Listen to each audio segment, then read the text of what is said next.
qu'on aime Ondosa, qu'on ne l'aime pas, qu'on veut y traiter avec lui ou non, c'est Albert Ondosa qui a été élu par le peuple gabonais. Et pourtant, le CGE avait donné... Et généralement, il y a les résultats qui ont été donnés. Sauf que la procédure de proclamation n'est pas allée jusqu'au bout. Mais aujourd'hui, en attendant d'avoir une nouvelle élection, c'est Albert Ondosa qui est le président élu. Donc je commence par là. Et généralement, quand je vois que tout le monde, il y en a qui se cachent pour pouvoir me dire, Monsieur le Président, mais ils ont peur, les militaires. C'est comme si les militaires étaient dans leur cuisine, dans leur poche, partout. Pas nécessairement. C'est de l'autocensure. Et je trouve que cette autocensure est injuste. Si nous voulons construire notre pays, commençons à mettre les choses à leur place. Et la chose à sa place, c'est qu'un monsieur a été élu le 26 août 2023. Et ce monsieur, c'est Albert Ondosa. Commençons par là. Maintenant, vous me parlez de mes collègues de 2020, d'alternance 2023. J'ai pas de problème avec eux. Aucun problème avec eux. Puisque dès lors que les militaires sont venus par une révolution de palais qui a été décidée par le clan Bongo et les extrémistes du Haut-Ogooué, à la suite des résultats, dès lors qu'ils ont vu les résultats, ils se sont dit tout sauf Ondosa. Donc il n'y a pas de coup de libération. C'est encore une autre contre-vérité. Donc ce qu'il faut dire, c'est que véritablement, les militaires, à la faveur d'une révolution de palais, orchestrée par les extrémistes de Batéké d'une part, le clan Bongo d'autre part, c'est de la réalité. Et tous ceux qui ont participé à cette réunion, je les connais. Un homme d'État à un certain niveau a une obligation de réserve. Pour le moment, j'ai une obligation de réserve. Le reste là, c'est des histoires fabriquées qui n'ont rien à voir avec la réalité. Bon, maintenant, je vais vous dire, à la suite de la révolution de palais des militaires, effectivement, qu'est-ce qui s'est passé? Nous, on s'est réunis à Alternance 2023. Nous nous sommes retrouvés et nous avons analysé la situation. Et il y a eu deux points de vue différents.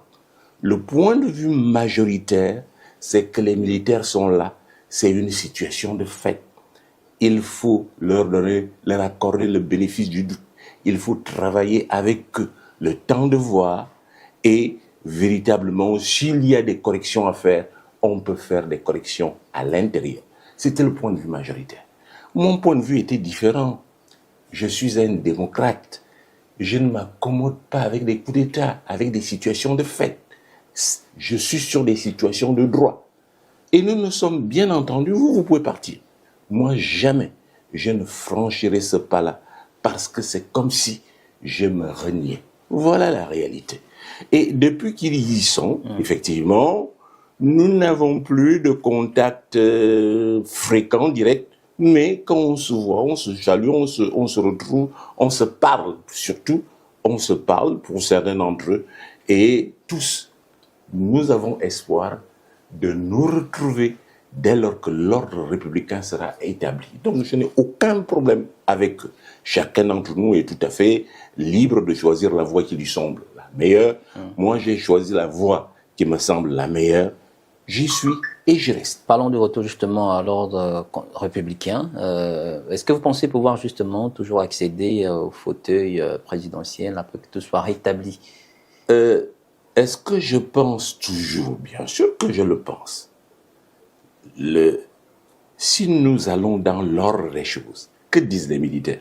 On est là par un temps, c'est ce qu'ils ont dit. On est là pour un temps et on revient à l'ordre républicain. Qu'est-ce que cela veut dire? Là, il n'y a que deux choses à faire. Un pays qui est exsangue, qui n'a pas de ressources, on se dit, bien, qu'est-ce qu'on va faire? On revient, on va organiser de nouvelles élections selon les règles de l'art, des élections équitables avec une loi électorale impersonnelle, effectivement. Où on se dit, effectivement, le pays est exempt, on revient à l'ordre républicain. Donc, il n'y a que deux choses à faire. Mais je constate qu'au lieu de ces choses-là, on est complètement en dehors parce que les militaires se contredisent et ils font tout sauf ce qu'ils ont décidé de faire, ils s'installent. Bon, les militaires qui s'installent, et curieusement, ils sont compétents pour tout.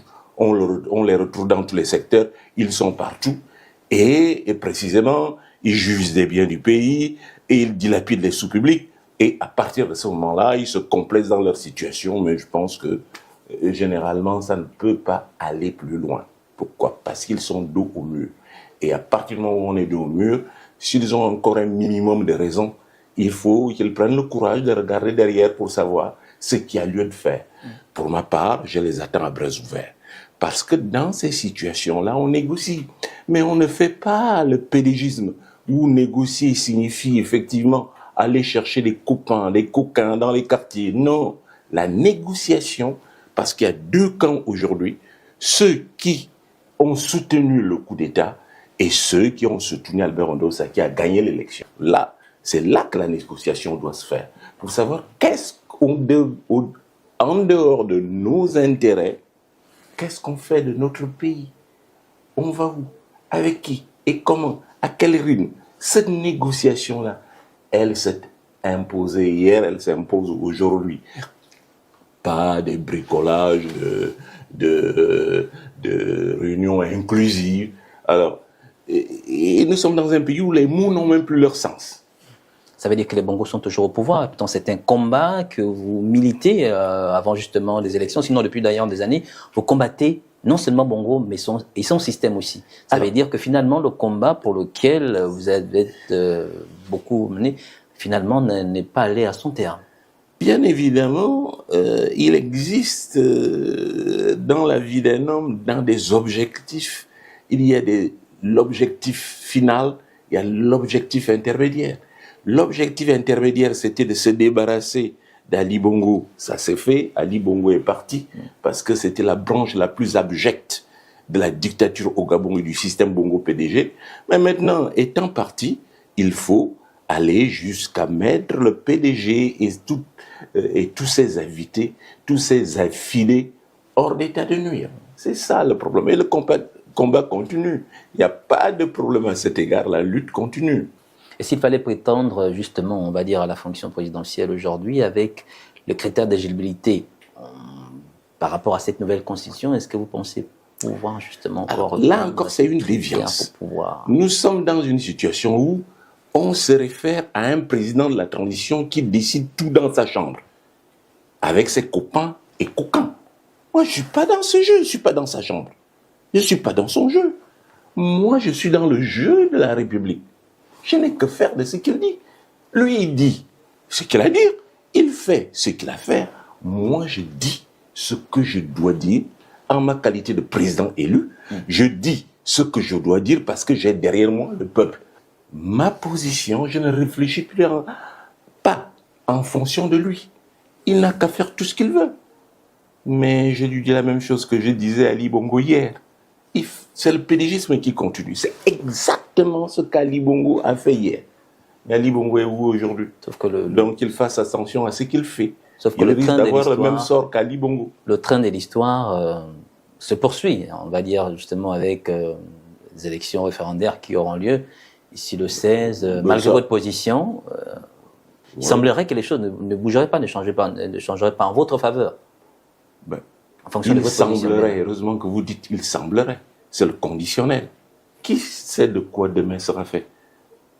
Moi, j'ai l'infrastructure. Lui, il a une superstructure institutionnelle. Entre l'infrastructure et la superstructure, qui commande l'autre? Il a qui derrière lui? Vous avez déjà vu une aller pendant longtemps au-delà de la volonté d'un peuple? Ce n'est pas possible. Il tape dans la choucroute, c'est tout. Qu'il vienne négocier, c'est tout ce qui lui reste à faire. Je lui souhaite bon vent et j'en rigole. D'accord. Au lendemain justement du coup de libération, vous êtes exprimé sur une chaîne de télévision internationale affirmant que la prise du pouvoir au 30 août, c'est vrai que nous l'avons évoqué, était une révolution du palais. Vous maintenez cette position et pourquoi d'ailleurs vous le dites? Une erreur de langage. Coup de libération, je ne peux pas vous écouter là-dessus. Ce n'est pas le coup de libération, c'est une révolution du palais. Coup de libération, ça a un sens. Qui on a libéré? Ben, les Gabonais, certainement de la dictature d'Ali, puisque tout à l'heure vous disiez que on ne libère pas les Gabonais de du statut d'Ali. d'Ali Bongo, qui était presque la dictature, sinon le point abject quand même. Non. Ils n'ont pas libéré le Gabon, les Gabonais du statut d'Ali. Non, Ali était déjà tombé le 26 août.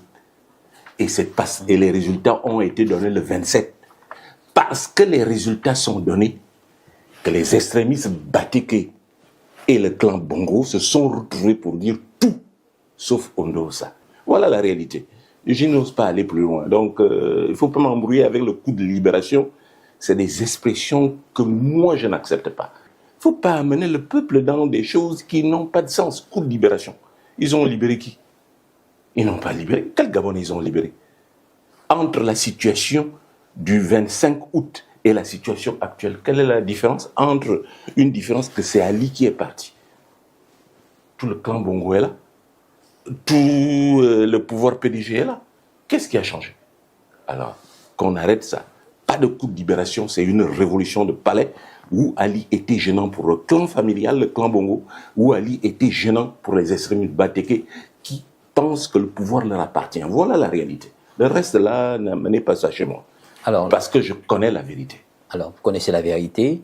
Le président de la transition est venu vous rendre visite chez vous, oui, justement au lendemain de ce coup d'État, pour rester justement collé à vos termes. C'est des révolutions de palais. Il ne faut pas... Non. Quand vous parlerez de coup d'État et de coup de libération, quand vous serez avec lui. Mais avec moi, révolution de palais. Voilà. Alors, qu'est-ce que vous êtes dit? Moi, je ne vous dirai pas ce qu'on s'est dit. Mais je vous dirai ce que j'espérais. Ce que j'espérais, c'est qu'ils viennent pour qu'on parle du pays. À savoir, il y a quelqu'un qui a la légitimité populaire parce qu'il a été élu.